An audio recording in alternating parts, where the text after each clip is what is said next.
Priyank single जी। राधे राधे। राधे राधे महाराज जी। महाराज जी, अगर हम पढ़ाई में अच्छा नहीं कर पाते तो निराश हो जाते हैं, ऐसे में नहीं, क्या अच्छा करें? क्यों नहीं कर पाते? हमें देखना है क्यों नहीं कर, जो हमारा विषय है हम उस पर फेल क्यों है, हम प्रमाद क्यों करें? अरे इतना ही मोटे मोटे तो होते, सब कंठस्थ हो जाएंगे। अगर ब्रह्मचारी हो, पवित्र आहार करते हो, संयम से आप रहते हो, तो पढ़ाई वो तो बहुत सरल चीज है। मन को भगवान में लगाना सबसे कठिन चीज है।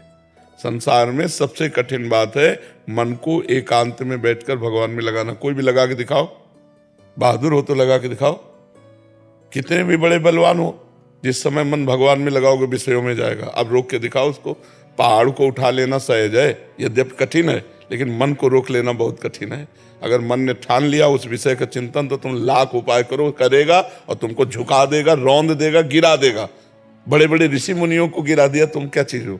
तो मन को जब हम पढ़ाई में लगाएंगे तो उतना नहीं भागेगा जितना भजन में भागेगा। आप देखना, क्योंकि पढ़ाई सांसारिक बात है ना, उस हम प्रमाद करते हैं, हम मनोरंजन में लग जाते हैं, हम बॉयफ्रेंड गर्लफ्रेंड में लग जाते हैं। नहीं तो पढ़ाई का अपना विषय ब्रह्मचर्य, पवित्र जीवन, जैसे गुरुकुल में निवास किया जाता था, वो इसीलिए कि एक तपस्वी की तरह विद्या अध्ययन किया जाए, वेदों का अध्ययन किया जाए। तो चलो वेद का नहीं तो आधुनिक पढ़ाई कर रहे, तो एक तपस्वी की तरह विद्यार्थी का जीवन होता है। अगर आप संयम से नहीं रहेंगे तब तो मन पढ़ाई में लगेगा ही नहीं। और बहुत गंदी बातें नए नए बच्चों में आ रही हैं।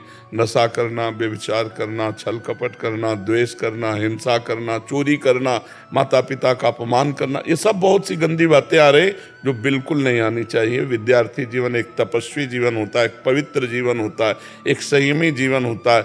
विद्या विनयम ददाति, वो विनय संपन्न होता है, सबके आगे नम्रता पूर्वक झुकता है, सबको सुख देता है, बहुत मृदु बोलता है। क्योंकि पढ़ा लिखा आदमी है ना। आज पढ़े लिखे शैतान हो रहे हैं, नहीं शैतान हो रहे हैं। हम नौकरी मिल रही तो कहीं किसी माताओं बहनों की जंजीरें खींच रहे हैं, कहीं किसी की चोरी कर रहे हैं, कहीं कोई ड्रग्स ले रहा है, कहीं कोई नशा कर रहा है। तो उद्दंडता ही थोड़ी हमारे जीवन का लक्ष्य। हमारे जीवन का लक्ष्य महान बनना। तो महान बनने के लिए हमें तपना पड़ेगा, हमें कष्ट सहना पड़ेगा। विद्या को ऐसे करो जैसे साधना की जाती है, तो अभी आ जाएगी। तो अपनी विद्या अध्ययन को साधना बना ले तो हम फेल क्यों? अब इधर उधर मन लगाओगे, मोबाइल में गेम खेलोगे, मोबाइल में सीरियल देखोगे, गंदी बातें देखो, पढ़ाई में कहाँ मन लगेगा? एक मन है, चाहे विषयों में लगा लो चाहे पढ़ाई में। पवित्र जीवन रखो तो सब स्मृतियां जागृत हो जाए, और पवित्रता बढ़ जाए तो कई जन्मों की याद आ जाए। तो अभी छोटे छोटे ग्रंथ हैं, आपके जो बुक है बहुत छोटी छोटी है, हमारी तो इतनी मोटी मोटी है।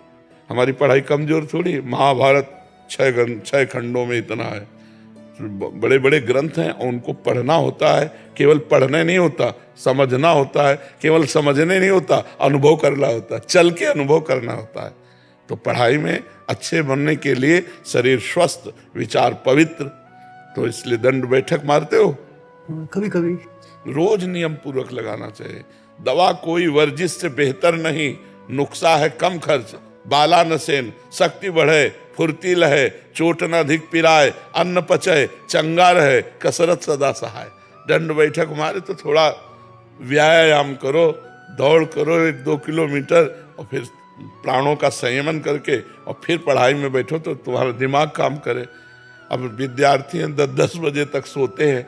भुवन भास्कर विद्या प्रदान करने वाले, ज्ञान प्रदान करने वाले सूर्यदेव उदय हुए, न प्रणाम, न नमस्कार, न अर्घ, न संध्या, न बंदन, पड़े सो रहे। तो आयु, श्री, कीर्ति, बुद्धि, इन सब का नाश होता है। देखो कलयुग का कैसा प्रभाव चल रहा है। हमें लगता है 100 में 90 लोग ऐसे होंगे जो सूर्योदय में नहीं उठते, सूर्योदय के बाद ही उठते हैं। 100 में 90 लोग। 10 लोग वो खींचातानी से ऐसे होंगे जो उठ करके 5 बजे 4 बजे उठ गए ऐसे, तो 100 में 5 ही होंगे। नहीं तो प्राय 10-11 बजे तक सोते हैं। नहीं, कई बजे जगते हो? 8 बजे। तो सूर्योदय तो कब हो गए? बहुत ये दिनचर्या ठीक नहीं है।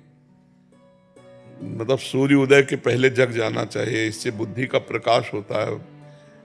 अब देखो अभ्यास किया हम लोगों ने, तो 1 बजे रात्रि के शौचालय में प्रवेश हो जाते हैं स्नान के लिए, 1 बजे प्रवेश कर जाते हैं। और सब पूरी दिनचर्या देखो 7 बजे। लोगों का भी सुबह नहीं हुआ, मान लो 7 बजे, तुम्हारा तो अभी 1 घंटा सोने का बकाया है। महाराज जी 1-1, 2-2 बजे, 4-4 बजे, 7-7 बजे वाले उठने वाले भी हैं। प्रश्न आता रहता है, उनके माता पिता बताते रहते हैं कि बच्चा कि 4 बजे उठ रहा है शाम को। जीवन बर्बाद कर रहा है, पूरा दिन बर्बाद कर रहा है। समय से सो जाओ, समय से उठो तो विद्या जागृत हो। नहीं तो बहुत ये आसुरी प्रवृत्ति के लक्षण अब हमारी समाज में आ रहे हैं।